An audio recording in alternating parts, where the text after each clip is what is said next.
네, 이제 지난주에 말씀들을 잠시 이제 저희들이 생각해보면 하나님께서 이제 이스라엘 다스리는 왕이시죠. 진짜 이스라엘 나라는 그 당시에 왕도 없었을 뿐만 아니라 실질적으로 이스라엘이라는 나라는 신정국가, 하나님이 다스리는 나라로 하나님께서 세우셨습니다.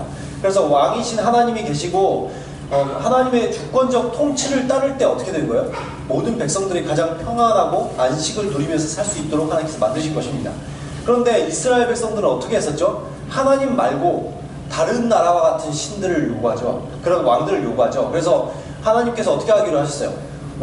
그런 이스라엘의 요구대로 왕을 주시기로 그렇게 하셨다는 거죠.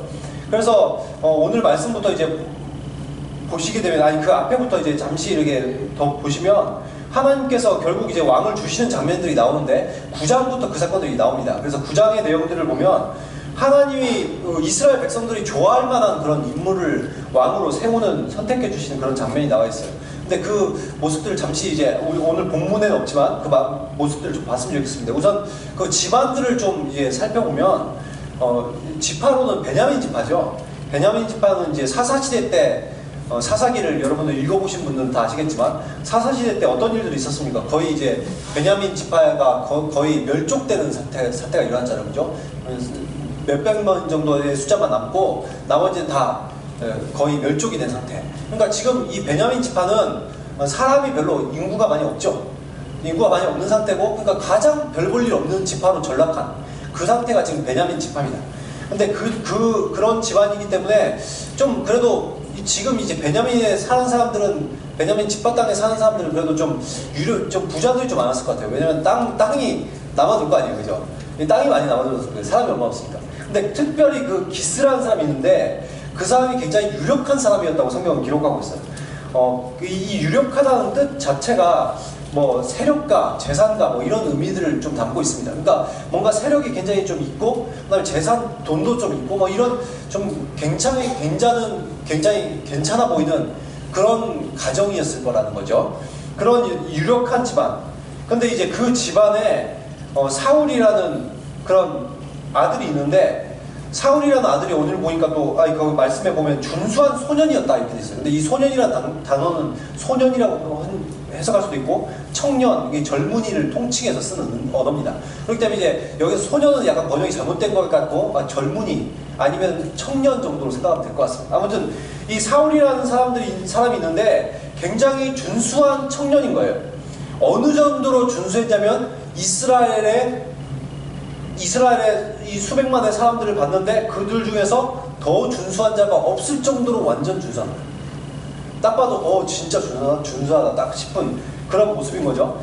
거기다가 기골이 어찌나 장대하고 키가 큰지 남들보다 어깨 위에 하나가 더 있을 정도로 이렇게 크다고 하죠. 그러니까 대략 한 30cm? 그 정도 되겠죠. 그러면 평균 신장이 대략 요즘보다는 물론 평균 신장이 작겠지만 대략 우리나라처럼 한 170 정도 된다고 봤을 때, 그러면 어느 정도 된 거예요? 키가 한 2m 되죠. 그쵸? 그러니까 굉장히 딱 봤을 때 완전 기골 장대하고 딱 봐도, 그리고 딱 생긴 게 훤칠해가지고 완전 멋있게 생겼고 딱 이런 외모인 거죠. 그러니까 하나님께서는 이 당시에 어떠한 사람들이 왕감이라 생각할 만한 것, 가정도 그렇잖아요. 이 집안 배경이 상당히 중요하잖아요. 그렇죠? 그래서 요즘도 뭐 어떤 가정에서 태어났느냐 이런 것들을 결혼하거나 이럴 때 많이 따지는 경우들이 많이 있는데, 고대 사회는 그것이 더 심했을 거잖아요. 그죠? 당시에는 이게 어떤 가정 출신이냐, 유력한 집안에서 뛰어난 인물들이 나올 수 있다고 생각을 하기 때문에 당연히 그런 기대를 반영해서 하나님께서 유력한 가문 중에서 아마 택하신 것 같고, 그 다음에 사람들이 외모를 굉장히 중요시 여겼기 때문에 당시에, 그렇기 때문에 딱 봐도 잘생긴 사람, 굉장히 훤칠해 보이는 사람, 거기다가 이 기골이 장대한 건 뭐예요? 당시에 이스라엘이 요구했던 것 중에서 우리를 대신해서 전쟁에 나가서 싸워서 이길 사람, 그러니까 딱 봐도 장군감인 사람, 그러니까 딱 봐도 어찌 보면 왕감인, 세상에서 봤을 때, 세상적 관점에 봤을 때 그런 어떤 왕의 스펙을 가진, 제대로 된 스펙을 가진 그런 사람을 하나님께서 지금 선택해 주셨다는 거죠.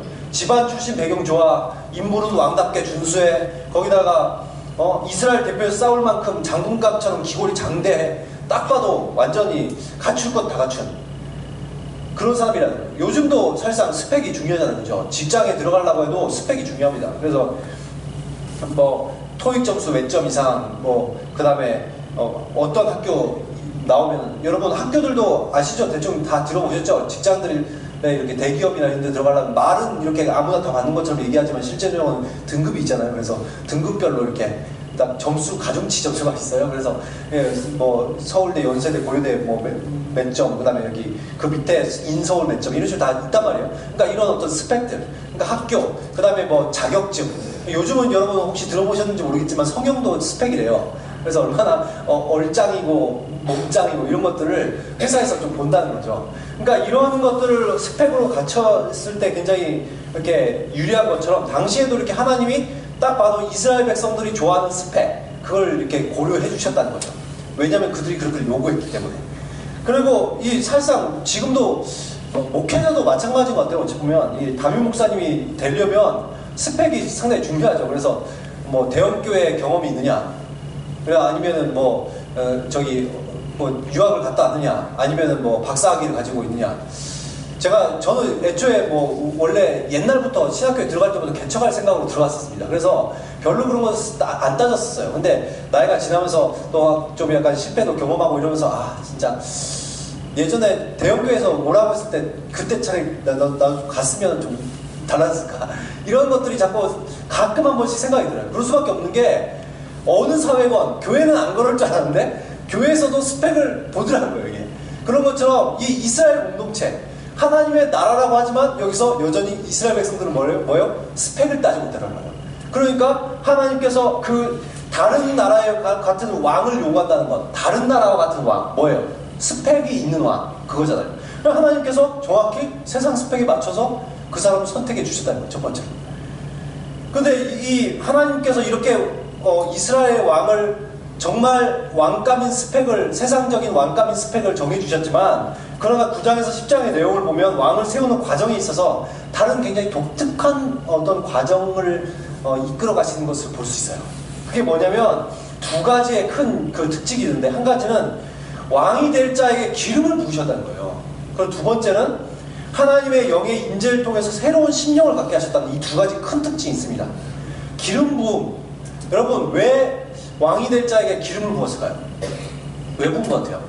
사실 뭐 다른 여러 가지 뭐 해석들을 할 수가 있겠습니다만은, 제가 이 말씀을 보면서 가장 이게 와닿는 것은, 그 의미는 이거예요. 기름 부음은 하나님과의 관계의 끈이에요.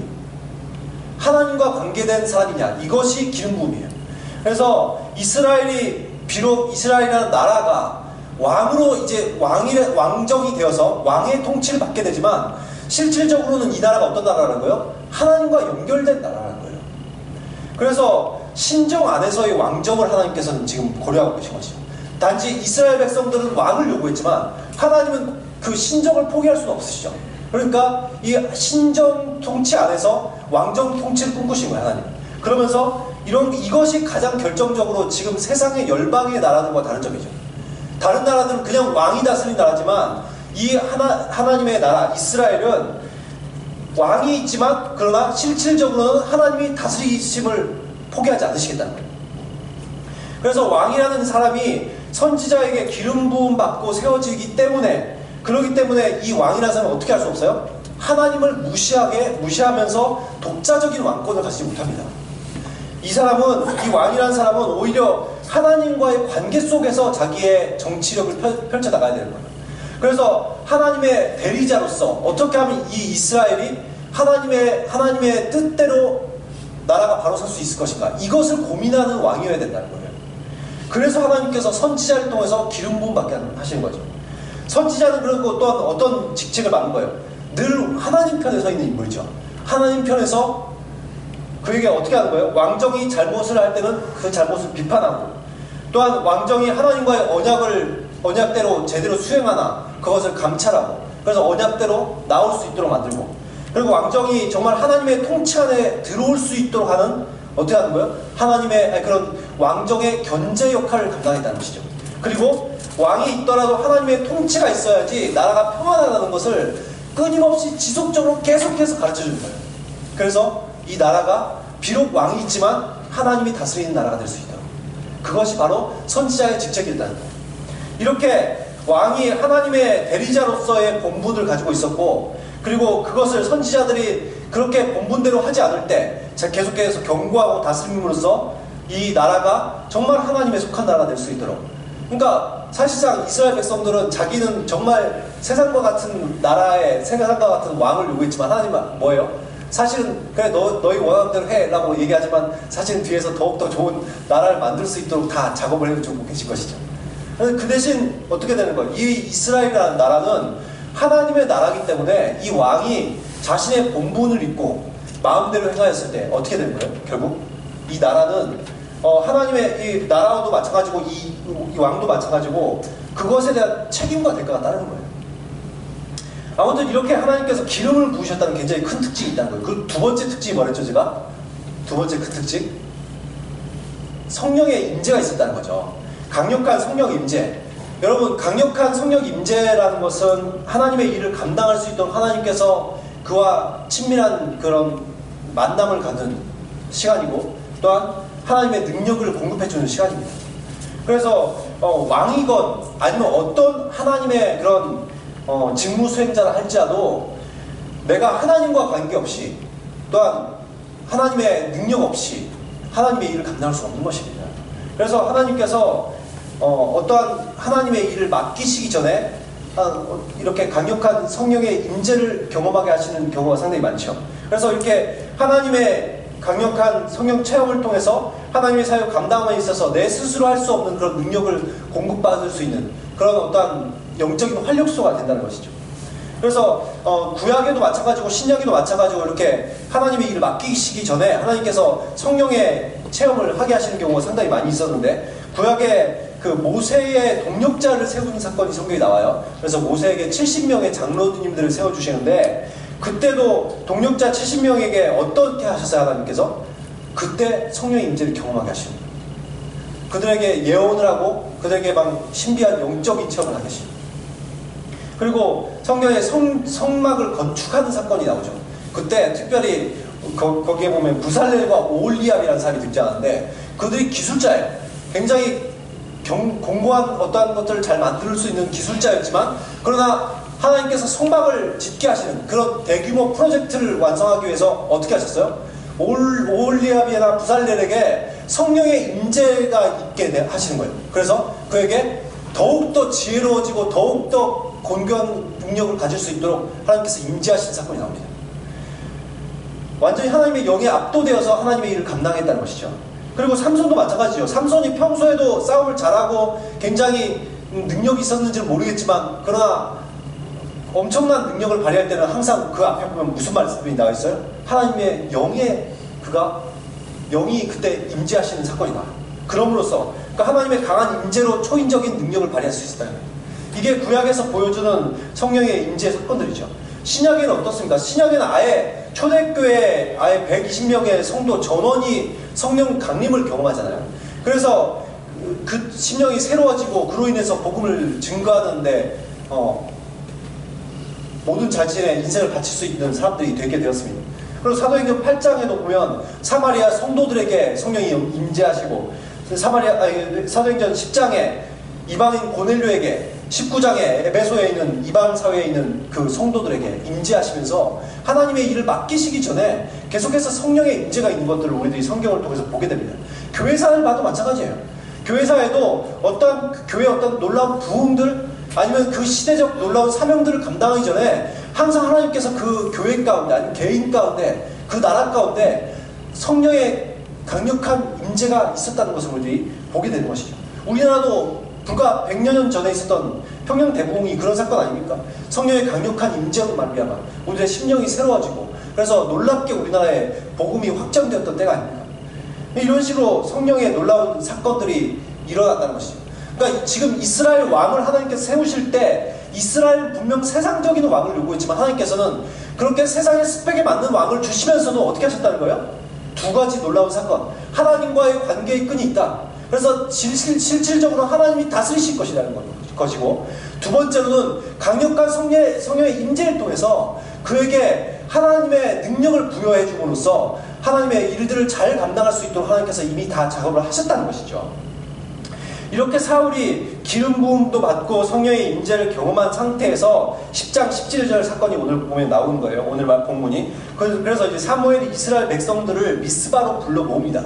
미스바는 과거에 사무엘이 이제 회개를 촉구했던 그 장소죠. 여기서도 회개를 촉구하며 성령 체험을 했던 그런 장소일 것입니다. 근데 이런 장소에서 다시 미스바로 불렀어요. 그래서 하나님 앞에 모여서게 만듭니다.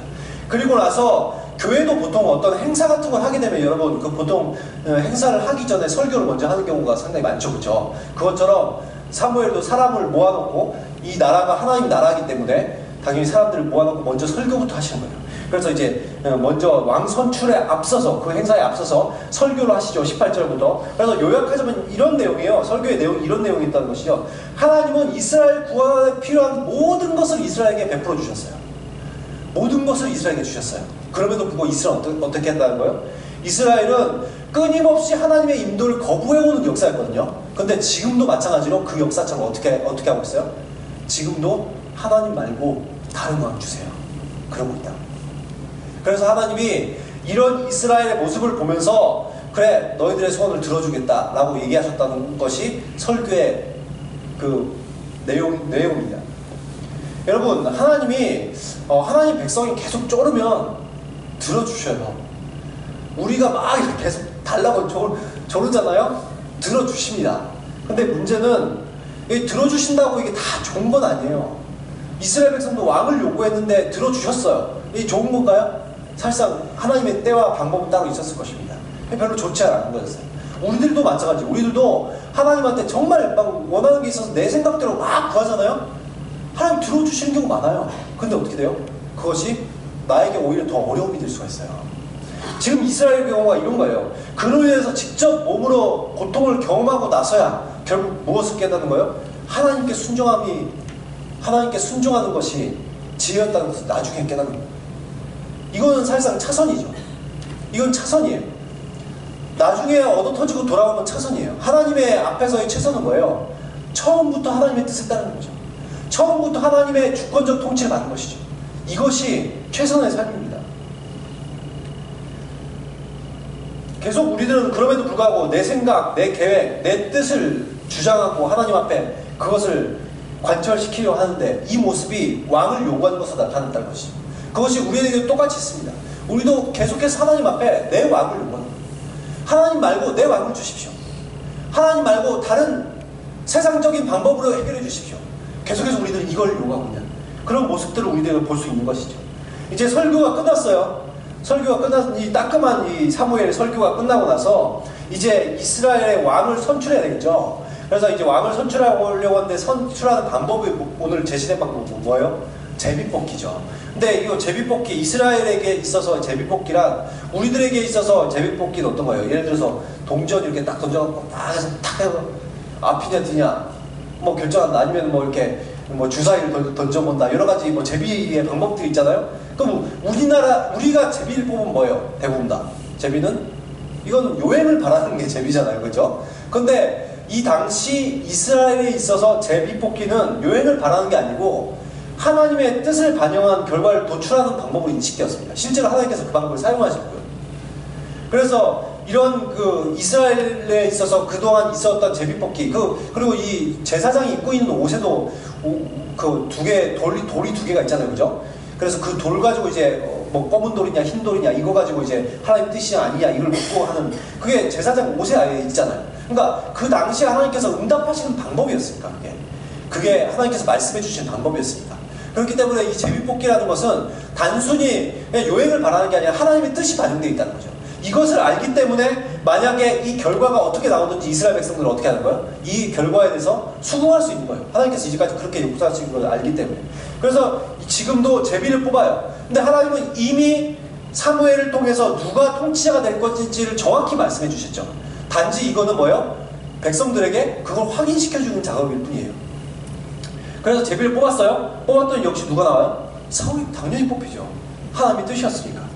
그래서 하나님께서 사실상 보면은 이 모든 과정들을 보면은 이스라엘 백성들에게 나타나는 모습은 이래요. 하나님께서 한 발짝 뒤로 물러서신 것 같아요. 그래서 그냥 너희들이 그래 하는 대로 할게 이렇게 하시는 것 같지만 정말 하나님은 사실상 인간이 선택하신 그런 어떤 결국 그 인간이 선택하는 결과들은 뭡니까? 죄와 악으로 점철된 역사가 아닙니까? 하나님께서 그걸 그대로 가도록 그냥 놔두시는 분 아니시죠?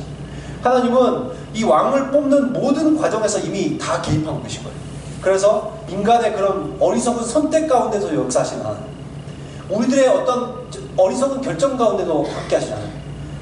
여러분, 우리가 정말 인생을 잘 살았기 때문에 우리가 복을 받습니까? 우리도 인생을 잘 못 살아도 복을 주실 때가 많아요. 왜요? 그렇게 살지만 그렇지만 긍휼을 베풀어 주시는 거예요. 하나님은 내가 잘못한 것들이 많이 있어도 잘한 한 가지를 봐주신 거예요. 그래서 복을 받는 거지, 내가 잘했으니까 복을 받는다, 그건 상당히 큰 착각이죠. 지금 이스라엘 백성도 마찬가지예요. 이게 이스라엘 백성들이 왕을 세우시고 다윗 왕 같은 사람들이 나오는 것도 이스라엘이 잘났고 왕을 뽑은 건 잘해서가 아니에요. 나중에 보면 하나님이 그들 긍휼을 베푸신 것 뿐이에요. 근데 아무튼 이렇게 왕을 뽑습니다. 뽑으면서 정말 이제 이스라엘 왕은 이렇게 함으로써 어떻게 되는 거예요? 인간에게 만족감을 주면서 동시에 하나님의 주권을 이루는 통로가 되는 거예요. 이 왕이라는 사람이 이제부터. 그래서 이제 딱 사울이 뽑혔는데 사울을 딱 찾아봤어요. 찾아보니까 사울이 안 보여요. 그래가지고 이제 사울이 어딨냐고 이제 하나님한테 다시 여쭤봅니다. 그래서 하나님, 그 사람이 여기 있습니까? 그러니까 하나님이 있다. 어디 있습니까? 그가 진보다리 사이에 짱박혀 숨어있다. 마구 주신 거예요. 여기에서 진보다리라는 것이 어디 있을까요? 진보다리만한 것이 없는데 뭐 이런 뒤에 뭐 창고나 이런 데서 짱박혀 딱 숨어있는 짐. 여러분 그 짐, 이 당시에 배경을 봤을 때 아마 짐수레 같은데, 그러니까 그런 수레 짐 같은 걸 싸는데 거기에 이렇게 짱박혀서 이렇게 왕 될 사람, 그것도 키로 2m 이렇게 이러고 있는 모습을 상상해 보세요. 그러다가 딱 걸렸어요. 나오면서 딱 걸렸다. 들켰다. 나오면 좀 민망하지 않을까요? 지금 왕으로 뽑힌 사람인데 진보다리에 짱박혀 있어요. 굉장히 민망했을 것 같아요. 좀 왕이라고 하면 좀 이렇게 좀 자신 있게 나오고 좀 이래야 되는데 그렇게 못하고 좀 뭔가 좀 소심해 보이고. 그러나 딱 백성들이 보니까 어때요? 키가 되게 크고 딱 봐도 왕감이다 싶은 사람이 딱 이런 사람 어디 있었지? 그런 사람이 딱 등장하는 거예요. 그러니까 사무엘이 딱 이 사람, 그래서 24절에 보면 너희는 하나님의 택하신 자를 보느냐? 모든 백성 중에 버금가는 이가 없도다. 아마 이렇게 외치지 않았을까요? 그리고 딱 이렇게 사무엘을 외치니까 딱 그 왕을 보는 순간 어떻게 사울을 보는 순간 어떻게 해요? 이스라엘 백성들이 왕 만세! 이렇게 외치게 된 거예요. 사무엘은 아마 그냥 하진 않았을 거예요. 이 사람도 되게 이제 오랫동안 이스라엘 통치해왔고 잘 알기 때문에 어떻게 사람을 등장시켜야 되는지 알기 때문에 비록 진보다리에 숨어 있었겠지만 굉장히 멋있게, 그 말부터 멋있잖아. 너희는 하나님께서 택하신 자를 보느냐? 모든 백성 중에 버금가는 이가 없도다! 딱 하면 진짜 대단해 보이잖아. 막. 그래서 와! 박수를 치면서 이제 왕이 딱 뽑힌 거예요. 사무엘이 이제 백성들에게 그래서 왕제도를 알려주십니다. 이제 왕이 뽑혔으니까 일종의 뭐가 필요해요? 요즘으로 따지면 대통령이 있어요. 뭐가 또 필요하겠어요? 법도 필요하겠죠. 그렇죠? 그래서 이제 일종의 헌법 같은 거죠. 신정 통치 속에서의 왕정 정치를 어떻게 해나가야 될 것인가.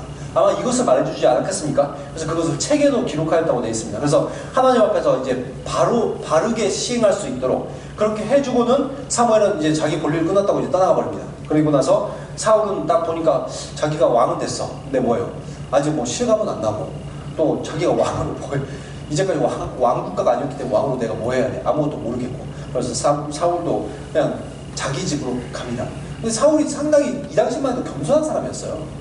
진보다리에 숨어있는 모습이라든지 왕이 뽑혔어도 왕이라고 거들먹거리지 않고 그냥 자기 집에 가서 농사나 짓고 있는 모습들, 이런 모습들이 굉장히 겸손한 모습이었어요. 사실은 이 사람이 만약에 정말 하나님 말씀대로 살았다면 정말 대단한 인물이 됐을 수도 있겠죠. 그러나 나중에 우리들이 아십니다만 그러지 못했죠. 아무튼 사울이 이렇게 자기도 집으로 돌아가고, 이때 보니까 마음이 하나님께 감동된 유력한 자들, 좀 이렇게 좀 대단한 어떤 그런 그 지식인층이라든지 아니면 좀 대단한 세력가 이런 사람들 중에서 하나님의 마음에 감동된 사람들이 있었던 것 같아요. 그래서 그 사람들이 하나님께서 세우신 이 왕에게 충성하려고 또한 동력하기 위해서 지금 따라가는 모습이 나오고 있습니다. 일종의 여당이 형성된 거죠. 그러다 보니까 야당도 형성되었어요. 그러니까 그렇죠. 어떤 불량배들, 이 사람들이 하나님이 세우신 왕을 보면서 이 사람은 어떻게 우리를 구원하겠느냐, 야당을 만들죠. 지금 여당과 야당이 나뉘었어요, 여기도. 그래서 이 정치라는 게 참 그래요, 그죠? 이게 딱 이렇게 한 마음으로 모아져서 가면 좋겠는데, 여당이 있고 야당이 있고 항상, 그리고 정치에도 항상 여러 가지 생각들이 있어서 이렇게 어려움을 겪는 경우가 많은데, 지금의 이 모습들도 보면 이런 모습들이 나타나죠. 그러면서 이제부터 이스라엘은 어떻게 되기 시작해요? 500년간 왕의 통치를 받게 됩니다. 500년간 왕의 통치를 받게 되는데, 그동안도 끊임없이 어떻게 돼요? 왕이신 하나님의 주권을 계속 왕정 동안 거부합니다. 그래서 결국에는 어떻게 돼요? 이 500년 정도 지난 후에 바벨론에 끌려가고 완전히 나라가 멸망함으로써 어떻게 되는 거예요? 정말 이스라엘 백성들이 요구했던 다른 나라와 같은 왕, 자신들이 원했던 세상적인 왕, 그런 왕의 통치를 받게 되죠. 그것으로 이스라엘 역사, 이 구약의 역사가 끝나는 거예요. 참 안타깝죠. 이 굴욕의 역사가 되는 거죠. 여러분, 우리들의 가정에도 사실상 가장이 있고, 그리고 교회에도 목사님들과 당회가 있고, 나라에는 대통령이 있지만, 그럼 우리를 실질적으로 다스리는 왕은 누구예요? 하나님이십니다. 여러분, 우리는 그것을 믿고 있지 않습니까? 그래서 내 가정이라든지 내 삶, 내 가정, 우리의 교회, 또한 이 나라까지도 하나님의 주권적 통치를 받을 때 가장 안식이 있고 평안하다는 걸 우리들은 알고 있습니다. 그럼에도 불구하고 우리는 끊임없이 계속해서 내가 왕이고 싶은 거예요. 아니면 내 가정에, 내 어떠한 공동체에 다른 왕이 있고 싶은 거예요. 그리고 내 가정에서, 내 직장과 내 교회와 내 나라에서 하나님 말고 다른 왕. 여러분, 혹시나 이게 우리들의 마음 아닙니까? 하나님의 방식은 너무나 어렵고, 그냥 하나님이 차라리 하나님 그런 것 말고 좀 쉬운 방법을 해주시면 안 되겠습니까? 나 더 이상 신경 안 쓰게 그냥 알아서 돌아갈 수 있도록 해주시면 안 되겠습니까? 이게 이스라엘의 바람이었잖아요. 그 결과가 결국 이들에게 정말, 이들도 그렇게 그런 왕정을 겪으면서 결국 이 우리를 다스리는 진정한 왕은 하나님밖에 없으시구나, 이것을 깨닫게 되기에 수백 년이 걸린 거예요. 우리들도 그러지 말고 정말 이렇게 하나님이 내 삶에, 내 가정에, 교회에, 나라에 그런 주인이심을 인정하면서, 하나님 정말 우리의 가정 가운데, 또한 내 삶 가운데, 우리 교회와 나라 가운데 우리의 왕으로 임재해 주십시오. 그래서 정말 내가 다스리는 가정이 아니라, 가장으로서 내 인생을 내가 주관하는 것이 아니라, 이 교회를 단지, 물론 하나님께서 목사님과 당회를 세우셨습니다만 그들을 통해서 역사하십니다. 그들이 단지 자기의 생각대로 하는 거죠. 이분들을 통해서 역사하시지만 하나님의 주권을, 하나님의 뜻에 반영해서 이런 것들이 잘 결정될 수 있도록, 또한 모든 나라의 대통령까지도, 정치까지도, 하나님, 그들이 비록 정치가로 세워졌지만 그러나 하나님 그들 가운데 역사하셔서, 그리고 이 나라를 주관하여 주셔서 정말 하나님의 통치가 있는 나라가, 우리 가정이 그런 교회가 될 수 있도록 인도해 주십시오. 그렇게 우리들 기도하면서 나갈 때 하나님께서 우리 가정을, 그리고 내 인생을, 또한 우리 교회와 나라를 정말 하나님의 나라와 같은 그런 것이 될 수 있도록 인도하실 것이라 믿습니다. 자, 우리들의 삶 가운데, 또한 우리의 가정과 교회 가운데 하나님의 임재를 바라고 하나님의 다스림을 바라는 그런 저와 여러분이 되시기를 예수 그리스도의 이름으로 축원합니다. 기도하도록 하겠습니다.